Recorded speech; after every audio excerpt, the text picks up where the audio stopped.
जय जगन्नाथ सांग मैंने आज आम यही भिडियो भारतीय संविधान मुख्य अनुच्छेद डिस्कसन करवा। तो सांग मैंने आसतु समय को नष्ट नक भिडियो को आरंभ करवा। अनुच्छेद 14 क्या सहित संबंधित अटे? तो यह आमर समानतार अधिकार बा समस्ते समान।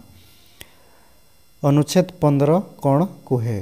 तो आमर विभेद निषेध बा विभिन्नता हेब नाही, समस्ते समान। अनुच्छेद 21 महत्व कौन? तो यार महत्व रोचे जीवन और व्यक्तिगत स्वाधीनतार अधिकार। अनुच्छेद 32 क्या सहित संबंधित? यह हूँ आमर संवैधानिक चिकित्सार अधिकार। अनुच्छेद 17 रे कौन रही? तो यह आमर अस्पृश्यतार समाप्ति। अनुच्छेद 368 क्या सहित संबंधित? तो यह आमर संविधान संशोधन प्रक्रिया। राष्ट्रपति शक्ति क्यों अनुच्छेद रे उल्लेख अच्छी? तो यह आमर अनुच्छेद 32 रु अनुच्छेद 52 रु 62 रे अच्छे। प्रधानमंत्री नियुक्ति क्यों अनुच्छेद रे रही? यह आमर अनुच्छेद 75 रे अच्छे। संसदर शक्ति क्यों अनुच्छेद रे रही?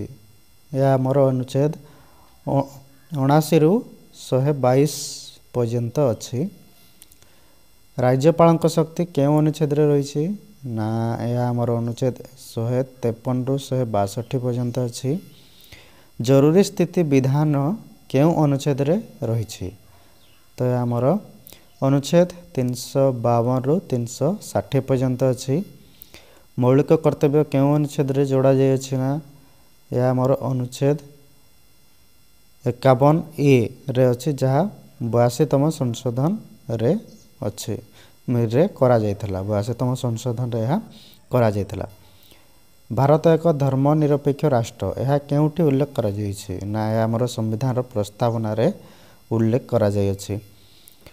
भारतीय नागरिकता क्यों अनुच्छेद रे विवरणी होइछि? भारतीय नागरिकता आमर अनुच्छेद 5 रु 11 मध्य करा जाइछि। तो सांग माने आतला आज वीडियो। जदि वीडियो भल लागला लाइक करन, शेयर करन, वीडियो को निश्चित भाव में सब्सक्राइब करके जानतु। Signing up, thank you.